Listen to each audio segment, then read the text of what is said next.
Hey guys, happy Monday. Becky Timms here live for The Drive at 5. And oh my goodness, it is late. It's like 10 p.m. Eastern Standard Time. My husband and I went to Columbia tonight to love on a family that lost their father and their husband. And so we just got home and I wanted to do The Drive at 5 for you. And well, first of all, let me show you what came in the mail today. You know, I'm all about residual income, right? Well, my very, very first network marketing company was a company called Arbonne 10 years ago. I started in like 2008. And I got a check from them today. I don't want to show you their account number, but anyway, right here, I got a check, and it was for $16.50. So guys, let me see. Let me cover my address up here. And their account number. There we go. Here is the check that I got from Arbonne for $16.50. And so what I did is this reminded me to call the lady that referred this person. And so I didn't call her, I texted her today. And I said, I received a check from Arbonne and it made me think of you. How are you doing? And I was texting her as my husband was driving and he was talking to his friend Alton. So it was great to do that. But guys, residual income, sleep money, it is so good. And this just came out of the blue. So, you know, I'm attracted to money. And so if you tell yourself, I'm attracted to money, money comes to me, it manifests itself in your life. So that's what I wanted to talk to you about money. Okay, how to get ungated in grocery on Amazon.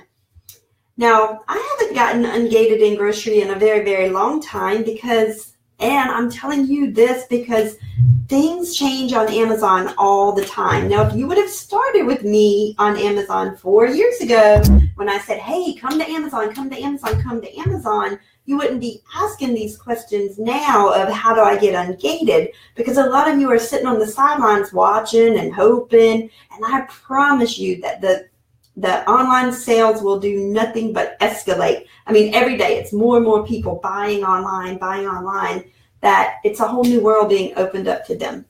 But for the new people to the market, I'm going to share with you exactly how you can get ungated in grocery. So I'm not going to tell you some backwoods way to go get ungated. I'm going to have you think through this and let's make some data-driven decisions to do this.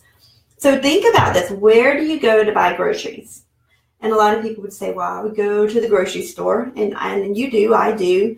But where else can you purchase groceries? Because to get ungated on Amazon, they do require several things. Well, first of all, for those of you that don't know what gated and ungated is, on Amazon, some categories you can go on and sell anything in that category. For example, home and kitchen. It's great. And I know when I first started, I'm all about consumables and I'm all about selling beauty. And everybody was like, I need to sell beauty. I need to sell beauty. I need to sell beauty. Because it doesn't matter. You can sell, I was about to say a cuss word, you can sell hockey on a stick. People will buy it on Amazon. So it doesn't matter. You know, you always want what you can't have. So if you're not ungated in grocery, it's like, oh, if I could just get ungated in grocery, or, oh, if I could just get ungated in beauty. You know, grow where you're planted, bloom where you're planted. So if you're in home and kitchen, home and garden, grow there. There's zillions of products that you can sell in that category. So this can be used for any categories, but what you want to do is you want to get invoices. So to get an invoice, and not only do you want an invoice, you want a paid invoice. So what I would recommend is to get a business license, because you are a business owner. And you get a business license in your company name or whatever, but whatever name that you get your business license in, that address that you have needs to match the exact same one that you have on Amazon, because you want all of your papers to match. So if you registered your company name with your business address, then make sure your invoice goes to the business address. If you send it to your home address, then make sure the invoice is in your home address. And these cannot be from companies over the internet. They have to be physical brick and mortar stores that you order from. So for example, when I was ungated in grocery, I went to Big Lots, and Big Lots, Bi-Lo, and Walmart. and I bought sunflower seeds. So I was ungated in grocery for sunflower seeds, but you can buy whatever, but you want to buy a large enough quantity to show that you're actually going to be a seller and not just a retail arbitrager. And that's kind of what Amazon is looking to get away from. So you can, so what I like to think, or what I tell people to do, is if you go to these convenience stores, or maybe you have a cash and carry in your neighborhood, this is places where the convenience store owners go. Maybe you have like a Hackney's, or the cash and carries, or the go to your convenience stores and say, hey, I'm a small business. Could you tell me, where do you get your Oreos from? And they say, oh, the Nabisco guy comes every Tuesday at 10 a.m. And so then this business is a relationship business, guys, relationship. So you go at 10 a.m. on Tuesday or whenever, and you meet the Nabisco guy and you say, hi, my name's Becky Timms. I'm a small business owner. I'm trying to learn how to purchase groceries. I know I may not be big enough to purchase from Nabisco yet, but could you tell me some smaller companies, smaller wholesale companies that I can work with that sells groceries? And I know, there were these names flying all around, oh, buy this company, or, I have my own private label products and I give my own invoices. I'm not going to give them to you guys, but I'm just saying you can look for people that have private label products themselves that can provide invoices to you from a physical company. So once you get the invoice, you want to have the business's name and address from the brick and mortar business that's mailing you the items. Then you want to have your name and address that matches your Amazon account. And then you want to order a quantity like 10 or 12 or 24 to show like case packs, or, a large enough quantity. And then you can mark off all the price information. They don't need to see your prices.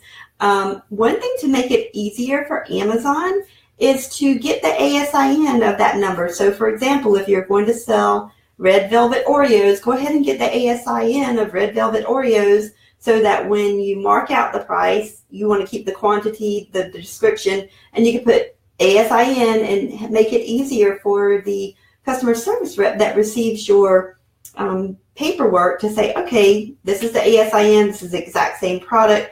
They want to sell red velvet Oreos that ordered it from Nabisco. This is the physical address. And more than likely, I don't know if they do or not, but they might just Google it and say, yep, Nabisco, that's a brick and mortar store. And then you'll get approved to sell in groceries. And now they might, if that doesn't work, they will tell you what they want. They might come back and say, let's say you were it's the exact same thing no matter what category you're going in, but maybe you go in the beauty and they want an FDA certification, and that could be in grocery as well. Or maybe they want a copy of your EIN number, or if you have an LLC, you'll get an EIN and you can provide that to them. There's no telling. It really, really depends on who gets your application that day. And so basically, let's say that you go to sell red velvet Oreos and it says, sorry, you can't sell here. Then you can click the little button that says request approval, and then you request the approval, and then you submit, after, let's see, here's my invoice, let's just say, and you write your name, scratch everything. You can take a picture of that. You can take a picture of your business license. And then when you request approval, you can submit those electronically, just the images of this. So if this were the one that came in my box and this was the invoice that came with it, I would probably make 2 or 3 copies, and I would scratch it. I'd keep the original pristine, and then I would scratch out and write the ASIN and things and just flip it over to Amazon, and hopefully it'll get approved on the first try. But if not, if at first you're not successful, try again. And that's all it is, guys. That's how you get approved for anything on Amazon. Just be honest, be ethical. And if they come back and say, hey, I need, a FDA certification or EIN or a copy of your business license or whatever they want, then you just provide that to them. So I hope this helps. Happy Monday to you all. If you like this video, share it with your friends, comment, like, share.